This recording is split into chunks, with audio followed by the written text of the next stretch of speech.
Kisah bermula di suatu suku yang sedang mengadakan pesta dengan suasana yang penuh sukacita. Mereka tengah merayakan keberhasilan karena telah menangkap seorang warga Akadia, yang mana pada saat itu orang Akadia dikenal sebagai pembunuh bayaran yang paling ditakuti. Saat tahanan hendak dieksekusi, tiba-tiba terjadi gerakan cepat dari balik kepulan asap melesat 3 anak panah yang menewaskan beberapa orang sekaligus. Dari kepulan asap itu, muncullah tokoh utama kita yang bernama Matthaius. Dengan busur dan senjata di tangannya, dia berhasil menyelamatkan saudaranya. Matthaius bahkan melawan seluruh suku itu seorang diri, hingga sang ketua suku pun dapat dia kalahkan. Usai mengalahkan mereka, dia segera membebaskan saudaranya. Cerita lalu beralih pada masa peperangan sebelum era piramida. Dari arah timur, muncul sekelompok orang yang punya aturan mereka sendiri di mana prajurit terhebat akan menjadi raja atau pimpinan mereka. Di mana orang terkuat di antara mereka adalah seorang bernama Memnon, seorang ahli pedang yang kehebatannya sudah terkenal di seluruh penjuru. Lambat laun, kelompok ini berhasil menaklukkan wilayah demi wilayah. Di balik kekuasaannya, Memnon memiliki seorang peramal yang selalu menentukan langkah kemenangannya. Saat itu, beberapa suku yang telah dijajah Memnon berkumpul. Raja Peron berencana menyatukan kekuatan untuk melawan Memnon. Namun sebagian pihak menilai rencana itu akan sia-sia, sebab Memnon memiliki peramal yang sulit dikalahkan. Sebagian lain bahkan memilih untuk mundur. Perdebatan pendapat ini memicu ketegangan antara Raja Peron dan salah satu raja sekutu bernama Balthazar, sehingga anak Raja Peron bernama Sekhmet juga ikut berseteru. Di tengah suasana yang memanas, datanglah Matthaius bersama saudaranya, mewakili bangsa Akadia. Ternyata Raja Peron ingin memperkerjakan Matthaius untuk membunuh sang peramal.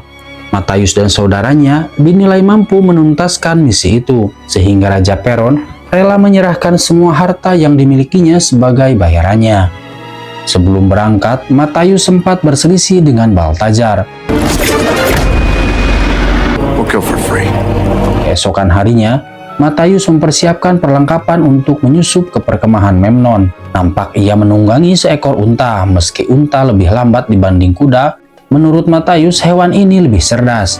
Pada malam harinya, Matthaius mulai beraksi, membunuh para penjaga secara diam-diam. Saat berpencar dengan rekannya, dia menggunakan tali untuk mengejutkan lawan dan berhasil mengalahkan beberapa prajurit.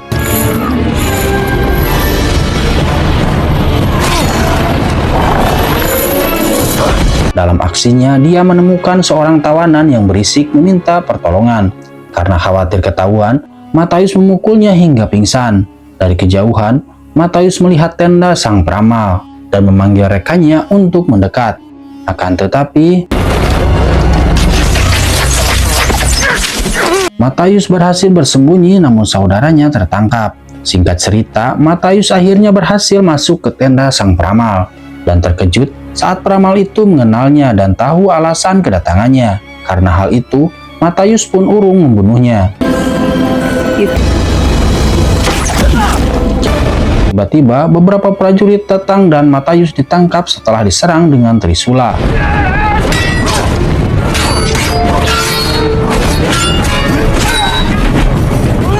Meski serangan itu tidak mematikan bagi Matthaius. Di hadapan Memnon, Matthaius yang merupakan orang Akadia diminta mengajarkan kemampuannya. Tetapi dia menolak dan meludahinya. Tak lama, Sekhmet pun muncul, di mana dulunya Sekhmet adalah musuh Memnon, namun ia kini berkhianat pada ayahnya, bahkan membawa kepala Raja Peron, yaitu ayahnya sendiri, untuk membuktikan kesetiaannya kepada Memnon. Di hadapan Matthaius, Memnon membunuh saudara laki-lakinya, di mana itu membuat Matthaius sangat marah.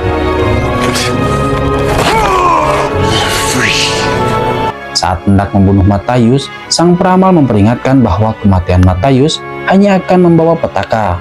Memnon pun memutuskan membuatnya pingsan. Setelah tersadar, Matthaius sudah terkubur bersama seorang tawanan bernama Arpit, di mana mereka akan dibunuh dengan cara disiksa dan dijadikan santapan ribuan semut. Begitu para penjaga lengah, Arpit berhasil melepaskan diri dan memukul para penjaga hingga terjatuh. Melihat itu, Matayus minta pertolongan untuk diselamatkan. Arpit pun setuju dengan syarat hasil pertualangan mereka kelak akan dibagi dua. Matayus sepakat dan Arpit pun menolong Matayus dengan cara menyemburkan api untuk membakar semut yang mendekat. Setelah bebas, Matayus berencana menuju kerajaan Memnon untuk membalas dendam. Di kerajaan, Memnon menerima ramalan bahwa tentaranya akan menguasai wilayah barat. Ia memerintahkan persiapan untuk penaklukan itu. Sementara sang peramal, yang ternyata bernama Cassandra, merasa bahwa dirinya dipenjara sejak kecil. Mendengar itu, Memnon berjanji akan menjadikannya ratu setelah semua wilayah dikuasai. Cassandra memperingatkannya bahwa jika itu terjadi, kekuatan ramalnya akan hilang. Memnon berujar ia tak membutuhkan lagi ramalan jika semua wilayah sudah ia kuasai. Sementara itu, Matayus dan Arpit tiba di wilayah Gomurrah, yaitu sebuah wilayah bagian dari kerajaan Memnon. Untuk masuk, Matayus menyamar dan mengaku membawa tawanan, yaitu Arpit yang sudah pingsan setelah ia pukul. Di dalam kota, Matayus dikerjai oleh anak-anak yang ternyata komplotan pencuri. Matayus mengejar mereka hingga akhirnya salah satu anak itu tertangkap dan diminta mengembalikan semua curiannya. Matayus berjanji akan memberikan hadiah jika ia bisa menunjukkan jalan yang aman menuju istana. Di perjalanan, mereka bertemu seorang ilmuwan. Matayus menanyakan keberadaan Memnon. Sang ilmuwan berkata jika Memnon tengah berlatih di halaman. Setibanya di halaman latihan, Matayus melihat langsung keterampilan Memnon yang mampu menangkap anak panah dengan tangan kosong. Matayus sempat hendak membunuhnya dari jauh, tetapi ia melihat anak pencuri itu tertangkap. Dengan bimbang, ia harus membunuh Memnon atau menyelamatkan anak itu. Dan Matayus memilih menyelamatkan anak tersebut. Lalu berusaha memanah Memnon, namun serangan itu berhasil ditangkis dengan mudah. Karena aksinya ketahuan, Matayus segera kabur dan menemui ilmuwan di istana. Ia menemukan sebuah ketapel raksasa dan menggunakannya untuk melarikan diri.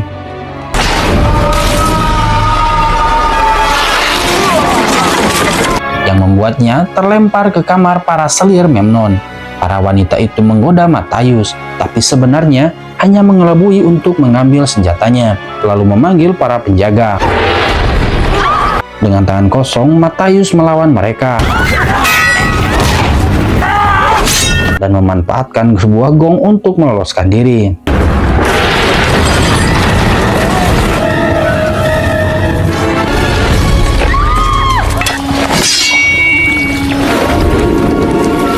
Saat melompat keluar, ia justru mendarat di tempat sang peramal berada. Namun lagi-lagi, Matayus tidak membunuh peramal yang bernama Cassandra tersebut, melainkan membawanya kabur melalui kolam. Matayus berencana menjauhkan Cassandra dari Memnon agar lebih mudah mengalahkannya. Menyadari peramalnya hilang, Memnon memerintahkan seluruh gerbang ditutup. Arpit yang mengetahui hal itu segera keluar bersama unta Matayus. Sementara sang ilmuwan ditangkap karena dianggap membantu Matayus. Matayus sendiri berhasil keluar dari gerbang secara diam-diam. Di luar, Matayus bertemu dengan Arpit dan peliharaannya. Lantas ia pun berencana untuk membawa Cassandra ke lembah kematian. Arpit terkejut karena Matayus membawa sang peramal Memnon. Di sisi lain, Memnon memerintahkan beberapa tentara untuk mencari Matayus dan peramalnya. Terlihat Memnon memberikan kepada komandan prajurit sebuah panah yang diberi racun kalajengking. Beralih ke Matayus yang telah membawa Cassandra ke lembah kematian. Malam itu, Cassandra mencoba untuk kabur, namun terhenti karena kakinya yang terikat. Ia mengaku tak ingin kembali pada Memnon, karena di sana hidupnya seperti di penjara. Matayus bertanya kenapa waktu itu ia menyelamatkannya, dan Cassandra berkata bahwa ia menyelamatkan Matayus karena ia yakin Matayuslah yang mampu membebaskannya dan rakyat Gomurrah. Run if you like. There are worse dangers out there. Keesokan harinya, Matayus tengah mencari tempat untuk berlindung dari badai pasir, di mana ia melihat bahwa prajurit yang dikirim Memnon telah berada di sana. Lantas ia meminta Cassandra dan Arpit untuk menutupi diri mereka dari badai pasir. Sementara dirinya akan menghadapi prajurit itu sendirian. Menggunakan sang unta, Matayus segera pergi untuk menyerang mereka seorang diri. Saat mereka saling berhadapan, badai pasir pun muncul di belakang Matthäus.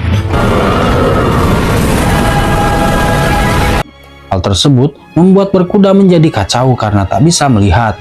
Kemudian seorang prajurit menemukan sebuah gua. Ternyata Matthäus telah berada di sana dan memancing prajurit tersebut untuk mengejarnya. Namun ternyata itu adalah sebuah jebakan pasir hisap yang telah disiapkan Matthäus. Terlihat Matthäus pun dengan mudah membunuh beberapa prajurit.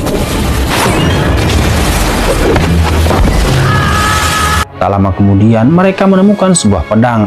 Akan tetapi Matthäus telah membuat jebakan di pedang tersebut. Dengan tekniknya, Matthäus menyerang mereka dari segala sisi dan menebas para tentara tanpa ketahuan. Hingga akhirnya tersisa hanya sang komandan dari prajurit tersebut. Lantas ia pun segera keluar dan mengajak Matthäus untuk berduel. Di dalam badai pasir tersebut, Matthäus mengejutkannya dan terjadi pertarungan antara mereka. Di mana akhirnya Matthäus berhasil menusuknya. Namun saat ia lengah, Matthäus ditusuk menggunakan mata panah yang diberi racun kalajengking. Setelah badai reda, Matthäus ditemukan pingsan di dekat untanya. Cassandra menggunakan sihirnya untuk menyerap racun dari tubuhnya, yang mana itu membuat dirinya menjadi lemah. Keesokan harinya Matthäus sudah pulih, namun terlihat Cassandra yang masih lemah. Ia bertanya mengapa Cassandra mau mempertaruhkan nyawanya. Dan Cassandra menjawab bahwa ia yakin Matthäus mampu menyelamatkan banyak orang dari kekejaman Memnon. Tak jauh dari sana, Matthäus melihat seekor burung pembawa pesan. Kemudian Matthäus menangkapnya dan mengirimkan kalung komandan yang telah tewas sebagai tanda kepada Memnon bahwa ia masih hidup. Memnon yang mendapatkan pesan itu menyembunyikan kabar tersebut dari pasukan agar kepercayaan mereka tidak goyah. Matthäus lalu bertemu kembali dengan ilmuwan yang berhasil lolos di penjara Memnon. Ternyata ia sedang membuat formula bahan peledak. Kemudian mereka mencari air untuk bahan tersebut. Akan tetapi For the moment, mereka pun ditangkap dan dibawa oleh suku yang berada di sana. Kemudian Matthäus bertemu dengan anak yang pernah membantunya. Tak lama kemudian, mereka dihadapkan kepada kepala suku yaitu Baltazar, di mana sebelumnya Baltazar sempat bersekutu dengan Raja Peron untuk mencegah Memnon. Baltazar berencana akan membunuh mereka karena baginya keberadaan mereka hanya akan membongkar tempat persembunyiannya saja. Baltazar pun meminta anak buahnya untuk membawa Cassandra. Lantas Matthäus mencegahnya dan berkata untuk melawannya jika mereka ingin menyentuh Cassandra. Karena tak ada yang berani, Baltazar pun mengeluarkan pedangnya untuk melawan Matthäus.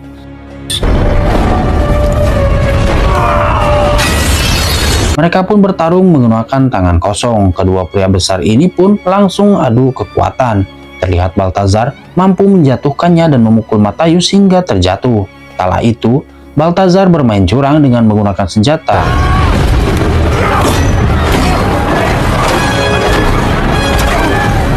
Setelah memukulnya berkali-kali, Matthäus pun berhasil mengalahkannya. Setelah adu kekuatan, mereka pun adu mulut.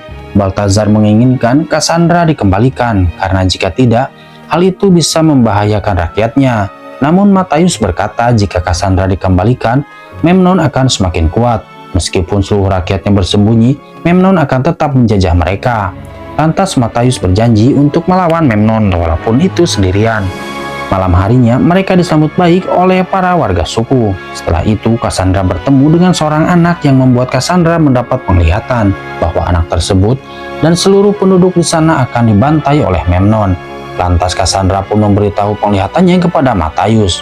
Cassandra pun menyentuh tangan Matthäus dan mendapatkan suatu penglihatan. Rupanya Matthäus juga akan terbunuh oleh Memnon. Matthäus berkata bahwa dirinya akan membuat takdirnya sendiri. Hubungan mereka pun semakin dekat sehingga Cassandra kehilangan kekuatan ramalannya. Diam-diam ia kembali ke kerajaan menggunakan unta Matthäus untuk mencegah Memnon menemukan lokasi suku Baltazar. Keesokan paginya, Matthäus menyadari bahwa Cassandra telah hilang. Ia segera mengambil kuda Baltazar untuk mengejarnya karena ia yakin Cassandra pasti berada di kerajaan Memnon. Baltazar yang awalnya melarang karena melihat tekad Matthäus yang kuat akhirnya memutuskan untuk ikut membantu. Malam harinya di kerajaan pun tengah mengadakan pesta karena rencana mereka akan berperang di wilayah barat. Kemudian seorang prajurit pun berkata kepada Memnon bahwa dirinya meragukan keberadaan Cassandra. Karena bagi prajurit, ramalan sangatlah penting. Tak lama kemudian Cassandra pun muncul. Di lain sisi, Arpit pun tiba di Gomurra membawa gerobak. Saat penjaga akan memeriksa bawaan Arpit, Matthäus juga berada di sana untuk menyelinap. Rupanya Balthazar dan pasukannya tengah menyamar sebagai wanita penghibur. Kala itu juga, Matthäus mengejutkan seorang penjaga yang mengawasi gerbang di atas tembok. Setelah tak ada penjaga, mereka pun masuk ke dalam istana. Matthäus pun memanggil untanya untuk segera ke tempat Memnon. Di lain sisi, Memnon meminta Cassandra untuk masuk ke dalam istana. Prajurit tadi pun meminta maaf kepada Memnon karena telah meragukan ucapannya. Lantas Memnon menusuk prajurit tersebut dengan pisau. Kemudian ia memerintahkan seluruh prajurit untuk bersiap. Di sisi lain, Matthäus tengah membuat rencana di mana ia akan menyusup ke tempat Memnon, sementara yang lain akan mengalihkan seluruh penjaga. Tak hanya itu, Arpit dan sang ilmuwan pun akan meledakkan istana dengan serbuk bom miliknya. Kemudian para penjaga pun menutup seluruh gerbang istana. Kala itu Memnon curiga kepada Cassandra kalau dirinya sudah hilang kemampuannya untuk meramal. Lantas Memnon pun mengetes kemampuannya dengan menebak beberapa guci yang telah diisi oleh ular kobra. Cassandra pun diminta untuk memilih 2 gusi yang tak ada ularnya. Di lain sisi, sang ilmuwan memberitahu mereka sebuah jalan rahasia menuju ruang bawah tanah. Mereka pun segera mengeluarkan serbuk bom untuk meledakkan pondasi istana.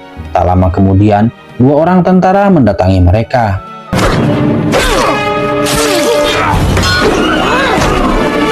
Di tempat lain, Matthäus tengah menyelinap ke tempat Memnon. Tak lama kemudian, mereka pun didatangi oleh beberapa prajurit, dan pertempuran pun terjadi. Di mana Balthazar sendiri mampu mengalahkan beberapa prajurit seorang diri, sedangkan Arpit dan sang ilmuwan tengah membawa serbuk peledak ke bawah istana.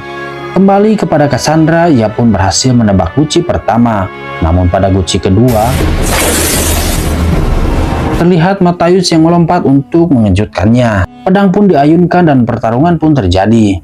Tak bisa diragukan, walaupun Matthäus seorang pembunuh bayaran yang terlatih sejak kecil, kemampuan pedangnya masih di bawah Memnon.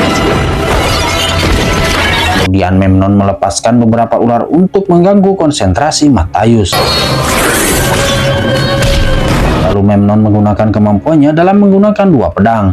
Terlihat ia menjatuhkan api untuk membuat Matthäus kesulitan. Lama kemudian, pintu berbunyi. Memnon mengira itu adalah beberapa tentara yang datang untuk membantunya. Memnon terkejut karena bukan hanya prajurit yang masuk di sana. Terdapat juga Balthazar yang datang untuk membantu Matthäus. Lantas Matthäus dan Balthazar membunuh seluruh prajurit sebelum menyerang Memnon. Memnon menyuruh prajurit untuk menangkap Cassandra. Akan tetapi, Cassandra mampu membela diri. Lantas Memnon menangkap Cassandra dan membawanya. Setelah mengalahkan beberapa prajurit, Matthäus mengejar dan Balthazar melemparkan sebuah pedang kepada Matthäus. Dan dia pun berlari mengejar Memnon. Setelah itu, Balthazar pun didatangi oleh Sekhmet yang menggunakan kuda. Namun dengan mudahnya, Sekhmet dijatuhkan dan Balthazar membunuhnya. Kembali kepada Matthäus, Memnon membakar pedangnya untuk menyerang Matthäus. Matthäus pun berusaha menghindar hingga akhirnya ia terpojok dan terjatuh. Memnon akan menebasnya, akan tetapi Matthäus segera bangkit dan menangkisnya. Dengan tangan kosong, Matthäus menghajar Memnon, namun Memnon menggunakan bara untuk menyerang Matthäus. Cassandra melihat seseorang prajurit akan memanah Matthäus, lantas ia segera berlari untuk melindunginya. Kala itu juga, si ilmuwan dan Arpit didatangi oleh prajurit sebelum menyalakan bom tersebut. Tak hanya Arpit, Balthazar dan pasukannya juga didatangi oleh seluruh prajurit untuk ditangkap. Saat prajurit menyerang, Cassandra pun melawannya. Kemudian Matthäus melihat panah miliknya ada di atas meja. Dengan menahan rasa sakit, ia mengambil busur tersebut dan mencabut panah di tubuhnya. Kemudian Memnon mengambil 2 pedang untuk menangkis panah dari Matthäus. Di waktu yang bersamaan, Arpit berontak dan berhasil menyalakan bom tersebut. Kemudian terlihat panah Matthäus mengenai Memnon dan bersamaan dengan itu, bom pun meledak. Terlihat Memnon terjatuh dan masuk ke dalam kobaran api. Setelah Memnon terbunuh, Balthazar keluar dan saat itu juga seluruh prajurit tunduk kepada Matthäus karena mereka semua mengangkat Matthäus sebagai raja mereka yang baru. Di pagi harinya, terlihat Balthazar dan seluruh pasukannya yang akan kembali pulang. Dan terlihat kini, Matthäus telah menjadi seorang raja baru, di mana Cassandra menjadi ratunya. Dan film pun berakhir. Dari cerita film ini, kita bisa mengambil pelajaran kalau berani itu penting, tapi punya tujuan yang lebih jelas itu lebih penting. Matthäus menunjukkan kalau masa lalu nggak nentuin masa depan kita. Yang nentuin itu adalah pilihan kita sendiri. Dia juga ngajarin kalau setia sama janji dan gak gampang menyerah dan mau berkorban untuk orang lain, itu yang membuat kita semakin kuat. Intinya, jangan takut hadapi masalah, karena kadang yang terlihat mustahil justru bisa kita lakukan kalau kita yakin dan percaya diri. Dan yang jauh lebih penting, pastinya jangan lupa berdoa. Sekian dulu sob, alur cerita film kali ini semoga dapat menghibur kalian semua. Seperti biasa, jangan lupa dukungannya dengan cara klik subscribe, like, dan komennya. Terima kasih, dan sampai jumpa di alur cerita film berikutnya.